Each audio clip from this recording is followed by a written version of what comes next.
Hello friends, welcome to the my study channel Express Academy पर आपका स्वागत है। आज के इस वीडियो में हम सीखेंगे कक्षा 8 अध्याय 4 दहन और ज्वाला। साइंस का ऑब्जेक्टिव क्वेश्चन है। इसमें जितना ऑब्जेक्टिव क्वेश्चन है आज के इसी वीडियो में हम ख़त्म करेंगे। तो चलिए बिना देर किए हुए आज के इस सेशन को शुरू करते हैं। माचिस की तीली के सिरे पर कौन सा पदार्थ रहता है? माचिस की तीली के सिरा पर, यानी जैसे माचिस का ये तीली है तो इस पर क्या रहता है? इस पर रहता है रसायन पोटेशियम क्लोरेट रहता है। अगला प्रश्न कहता है मोमबत्ती की ज्वाला का मध्य भाग कैसा दिखाई पड़ता है? तो पीला दिखाई पड़ता है।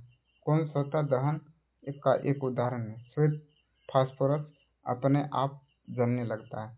वह न्यूनतम ताप जिस पर कोई पदार्थ जलने लगता है उसे क्या कहते हैं? उसे ज्वलन ताप कहते हैं। माचिस की तीली पर दहन के लिए किस प्रकार दहन किया जाता है? दहन किस प्रकार के दहन किया जाता है? तीव्र दहन किया जाता है। मोमबत्ती की लौ का कौन सा क्षेत्र नीला लौ से जलता है? बाहरी क्षेत्र नीला लौ से जलता है। ईंधन के दहन से पर्यावरण में कौन सी गैस निकलती है? कार्बन डाइऑक्साइड गैस निकलती है। ईंधन के अपूर्ण दहन से कौन सी गैस निकलती है? कार्बन मोनोऑक्साइड निकलती है। बंद कमरे में सो रहे व्यक्तियों की मृत्यु किस गैस के कारण हो जाती है? कार्बन मोनोऑक्साइड के कारण हो जाती है। मैग्नीशियम जलकर क्या बनाता है? मैग्नीशियम ऑक्साइड बनाता है।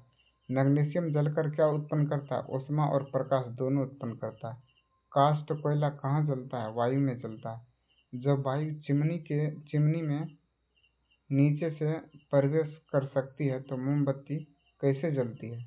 चिमनी में, यानी निर्बाध रूप में जलती है। बारूद में पदार्थ रहता है। कौन सा पदार्थ रहता है? बारूद में सल्फर भरा हुआ रहता है।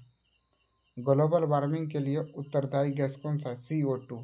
हमारे शरीर में भोजन किस प्रक्रिया से अपघटित होता है? अपघटन अभिक्रिया से अपघटित होता है। किस उपकरण व पेट्रोल में लगी आग का सबसे अच्छा अग्निशामक है? क्या है? कार्बन डाइऑक्साइड, यानी विद्युत उपकरण व पेट्रोल में लगी आग का सबसे अच्छा अग्निशामक क्या है? Carbon dioxide. ईंधन व ऑक्सीजन का संपर्क टूटने पर क्या होता है? आग पर हम नियंत्रण पा सकते हैं। ईंधन और ऑक्सीजन का संपर्क टूटने से हम आग पर नियंत्रण पा सकते हैं। ईंधन व ऑक्सीजन के बीच संपर्क किस कारण टूटता है? CO2 के कारण टूटता है। कोयले और डीजल के दहन से कौन सी गैस निकलती है? सल्फर डाइऑक्साइड गैस निकलती है। अम्ल वर्षा की पर्यावरण प्रदूषण से बनाती है। नाइट्रस ऑक्साइड और सल्फर डाइऑक्साइड बनाती है। ऑक्सीकरण अभिक्रिया जो गर्मी और प्रकाश पैदा करती है वह है दहन। जब मैग्नीशियम रिबन को हवा में जलाया जाता है तो मैग्नीशियम ऑक्साइड प्राप्त होता है।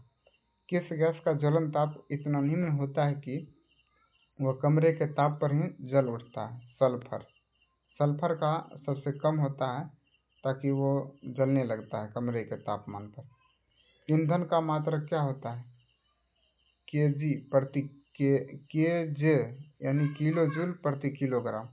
दहन की क्रिया के लिए कौन सी शर्त आवश्यक है? दहनशील पदार्थ की उपस्थिति, पदार्थ के ज्वलन ताप की प्राप्ति, वायु की उपस्थिति।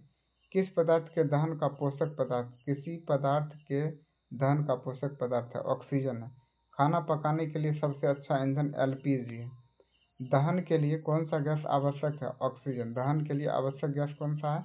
ऑक्सीजन। तेल में लगी आग को अग्निशामक द्वारा बुझाया जाता है क्योंकि उसमें कार्बन डाइऑक्साइड सबसे ज़्यादा का प्रयोग करते हैं। लकड़ी का जलना किस प्रकार के दहन का उदाहरण है? मंद दहन का उदाहरण है। LPG का जलना तीव्र दहन का उदाहरण है। मोमबत्ती की ज्वाला का कौन सा भाग सबसे गर्म होता है? बाह्य क्षेत्र सबसे गर्म होता है। कागज के कप में पानी डालकर गर्म करने पर क्या होगा? कागज का कप कहीं नहीं, यानी कप नहीं जलेगा। कागज का कप जो होगा नहीं जलेगा जब उसमें पानी डालकर गर्म करेंगे तो। सोने और चांदी को पिघलाने के लिए सोनार ज्वाला के किस क्षेत्र का उपयोग करता है? बाहरी क्षेत्र का उपयोग करता है। ईंधन के ऊष्मीय मान का मात्रक है किलो जूल प्रति किलोग्राम होता है। ईंधन के अपूर्ण दहन से ईंधन के अपूर्ण दहन के फलस्वरूप कौन सी गैस मुक्त होती है? कार्बन डाइऑक्साइड गैस मुक्त होती है। कौन सा ईंधन पदार्थ ज्वाला का निर्माण करता है? लकड़ी और कोयला। आज के सेशन में हम इतना ही ऑब्जेक्टिव क्वेश्चन को सीखेंगे। अगले चैप्टर के लिए अगले वीडियो में आएगा। तब तक वीडियो देखने के लिए बहुत बहुत धन्यवाद।